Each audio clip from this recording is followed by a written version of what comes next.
One of the most common questions as a psych RN that I've been asked, and I'm sure a lot of healthcare workers have been asked in general, is why do you seem so composed? How do you keep it together?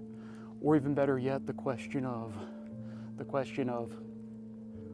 and especially psych, patient will say, I wish I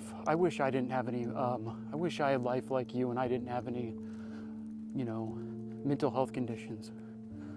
And the first thing I will always tell a patient is, just because what you see from the outside, yeah, you might think we have it completely together or we're keeping it composed. That's not always the case. In regards to what I tell patients, I say this because we're all humans at the end of the day. No one's perfect. Nobody ever has it all together. We all go through ups and downs with our emotions. We all have anxiety. Some have it worse than others, obviously. We all, in some aspect, have some depression. We all have stressors. But the key thing I'll tell them is, what helps is learning to keep life simple. Sometimes you have to oversimplify it, if that makes sense. Oversimplify your life, even though it a lot of times seems chaotic, like working in a psych environment for me, or in healthcare. You can relate in general if you work in healthcare, is not knowing what kind of situation you're gonna get that day, working 12-hour days, having 10 to whatever patients, in my case a psych setting where something can go off at any second, having to keep yourself safe as well, not knowing what will come through the door, So a lot of times I just like to remind people out there in general and tell patients, because it helps them, that we have problems as well. We're human. But in regards to keeping life simple, as simple as you can, there are obviously variables that we can't control, no doubt. What comes through the door, what could happen second by second, even outside of your work. Anything can happen at any given time, but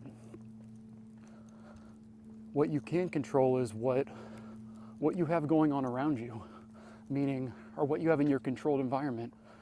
What are you watching on TV? Are you watching TV? Do you read? Do you keep life simple? If you can keep life as simple as you can in regards to making an emphasis on your own priorities and keeping yourself as the number one priority. Obviously helping others is a great thing, but you have to put yourself first, and you have to pay attention to your own emotions. Because what happens if you don't, that's where a lot of times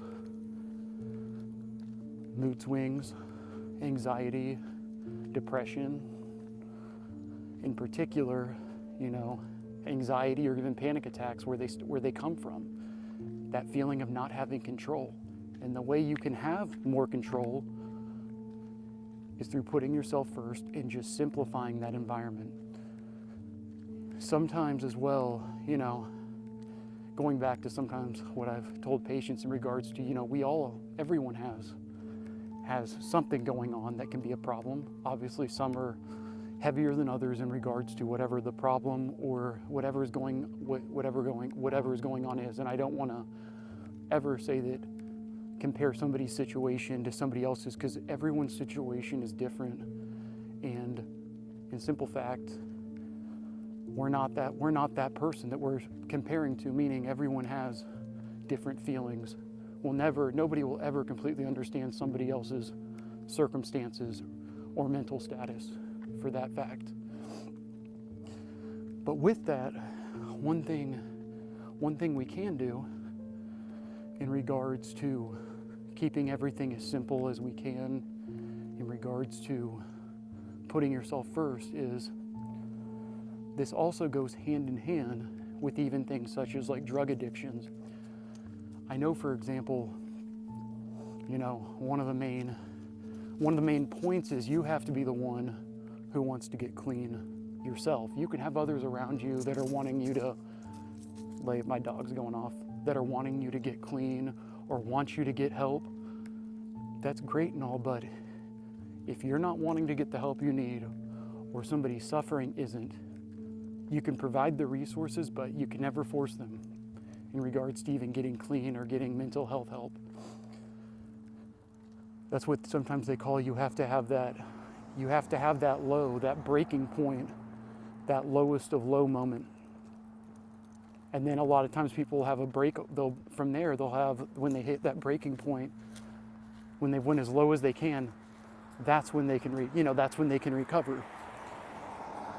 But I just say this to remind you that if you are suffering as well, mental health wise, not to just think, oh, I'm not trying to give you the idea that everyone, just because you're having problems, not saying, oh, everyone else has problems, so, I shouldn't, since everyone else has, problems or even similar problems mental health wise, or, addicts, drug addictions or whatnot, whatever it may be.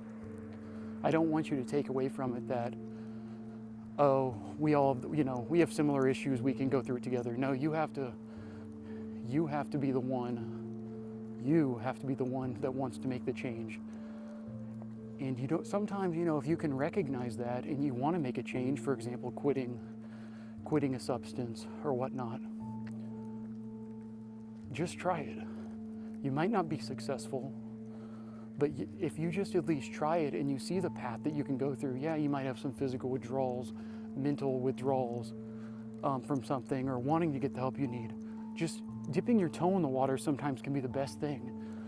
That's kind of another point of this video I wanted to hit on, is just sometimes, instead of going all in, if you're trying to quit a substance or trying to work on your mental health, just put your toe in the water, dip your toe in there, and just start the process of healing. And once again, nobody's situation is similar, or even really, for that matter, comparable. Trauma is trauma.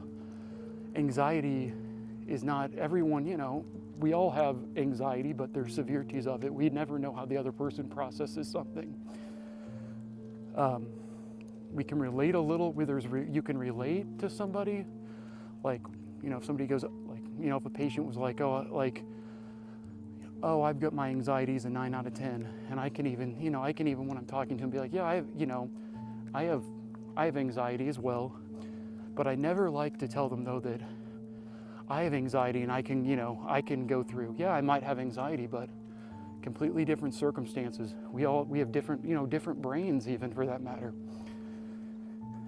The comparing thing can be sometimes, I don't think that's sometimes the best approach, to be like, oh, we're similar in that way.